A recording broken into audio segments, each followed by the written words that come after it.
Oi, gente, estou aqui com meu filho Israel e nós vamos fazer um sub-12 especial. Na verdade, vai ser mais de um, porque essa conversa tem continuação. Nós queremos falar de um assunto importantíssimo. Nós queremos ter uma conversa sobre legado. Fique conosco e nos próximos minutos nós vamos falar sobre isso. A forma como vamos compartilhar a palavra é diferente, porque vamos fazer uma interação, um bate-bola, uma conversa, mas o propósito de abençoar e edificar o seu coração é o mesmo. E justamente pelo privilégio de estar aqui com meu filho, nós já somamos 3 gerações de convertidos na nossa família. Meu pai, que já está com o senhor, foi o primeiro a se converter. E eu quero que a gente possa conversar sobre legado. Eu quero começar lendo um texto bíblico lá de Gênesis 18, 19, quando Deus diz o motivo pelo qual ele escolheu Abraão. O texto bíblico diz assim: porque eu o escolhi para que ordene a seus filhos e a sua casa depois dele, a fim de que guardem o caminho do Senhor, pratiquem a justiça e o juízo, para que o Senhor faça vir sobre Abraão o que tem falado a seu respeito. A primeira coisa que eu acho que a gente pode destacar aqui, Israel, é o plano e o propósito de Deus, que é sempre maior do que uma geração. O que Deus decidiu fazer na vida de Abraão não seria só na vida de Abraão, na sua geração. Deus, na verdade, tinha um projeto que nós podemos classificar de multigeracional. O livro de Hebreus diz que os patriarcas, e entre eles está Abraão, morreram na fé, saudando de longe as promessas. Isso significa que, quando eles morreram, o cumprimento do que Deus havia prometido ainda não tinha acontecido. Agora, algumas coisas que Deus está falando aqui. Em primeiro lugar, o Senhor diz: eu te escolhi com um propósito claro, que você ordene seus filhos, que você ordene sua casa depois de você. Por quê? Porque o Senhor está dizendo, para que eu faça vir sobre Abraão o que eu tenho prometido sobre ele, Abraão tem que fazer a sua parte. Muitas pessoas não entendem o plano, o projeto de Deus e nem a interação com o ambiente profético. Não é porque Deus fez uma promessa que as coisas automaticamente vão se cumprir. Nós precisamos entender que, além de elementos condicionais, há sempre uma interação, a nossa parte a ser feita. Em 1 Timóteo 1,18, por exemplo, Paulo orienta seu filho na fé, seu discípulo Timóteo, dizendo: de acordo com as profecias que foram ditas a teu respeito, combate firmado nelas o bom combate. Em outras palavras, lute para ver o cumprimento daquilo que Deus tem falado. E Deus então fez uma promessa a Abraão, mas falou: Abraão, não espere sentado. Faça a sua parte, lute por isso. E Deus orienta com toda a clareza que a forma dele fazer a sua parte era ordenando seus filhos, ordenando a sua casa depois dele. Nós precisamos entender essa importância de intencionalmente construir um legado além dos nossos dias.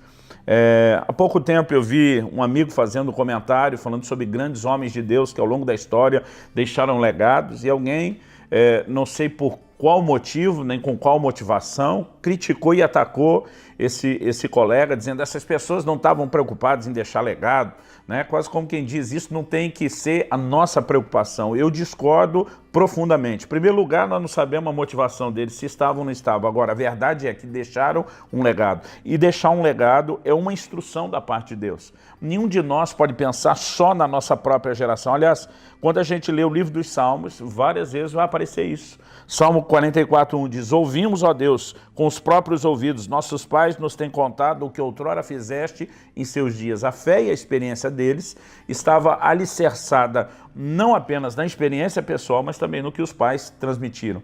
Eu fui muito impactado pelas experiências que o meu pai transmitiu. Acredito que você pode dizer o mesmo, Rafa? Com certeza, posso dizer o mesmo. Antes mesmo de eu ter as minhas próprias experiências, eu ouvia as experiências do meu pai com Deus.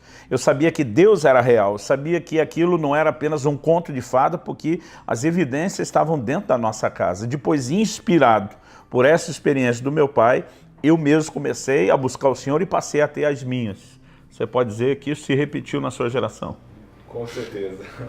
Bom, eu cresci tendo o privilégio, quando eu nasci, você já era pastor, Então, eu nasci tendo o privilégio de não só aprender com o meu pai, aos cultos de domingo, vendo ele pregar, mas principalmente com o que eu vi o meu pai viver.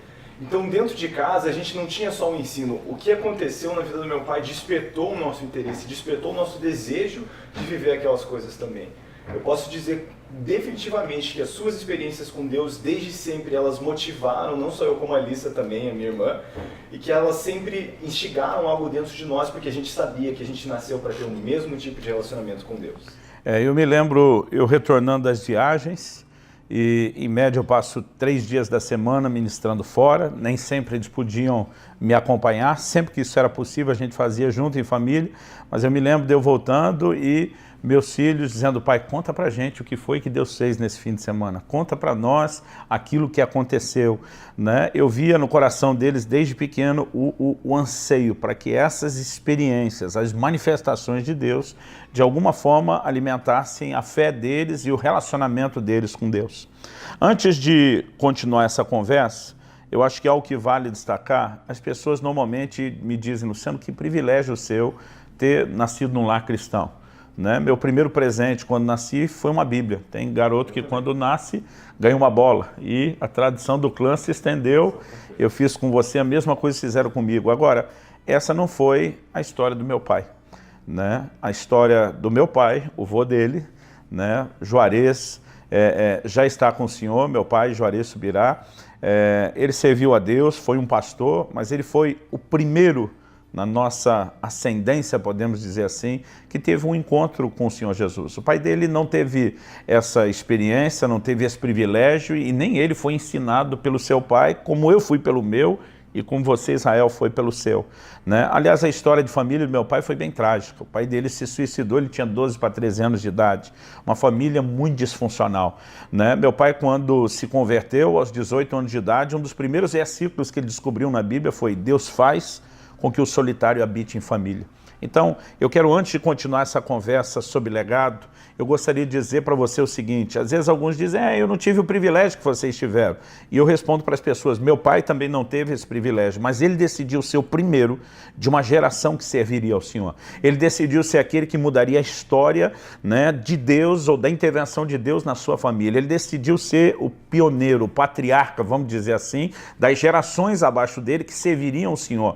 E se você, à semelhança do meu pai, não teve o mesmo privilégio, você pode ser o primeiro de uma linhagem que vai servir e vai temer a Deus. Agora, se você, como eu e meu filho, é alguém que já teve o privilégio de ser criado no caminho do Senhor, então lembre de uma coisa: você tem a responsabilidade de perpetuar o legado.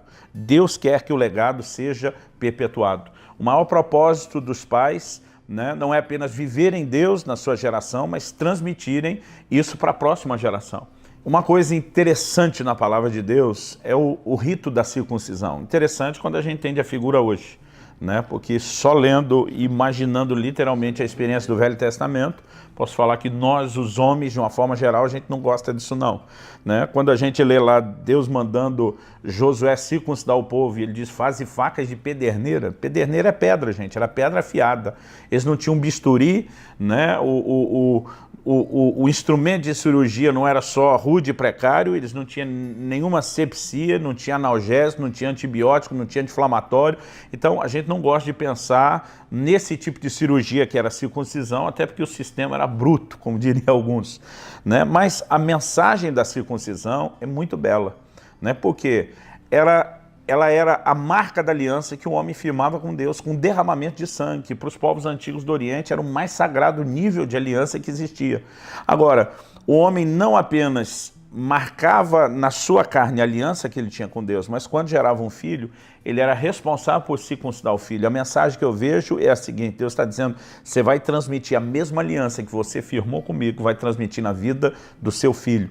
E não apenas transmitir para o filho, mas ele transmitia isso justamente no órgão reprodutor. E aquilo era uma mensagem, um anúncio profético ao filho: quando você crescer e for criar e for usar um instrumento de reprodução para criar ou para procriar e ter os seus próprios filhos, você tem um lembrete de que a aliança que o teu pai te transmitiu, agora você tem a responsabilidade de transmitir aos outros. Então nós precisamos entender essa visão de continuidade geracional. Aliás, você gosta de usar um exemplo a respeito disso, que é algo do esporte que reflete muito bem.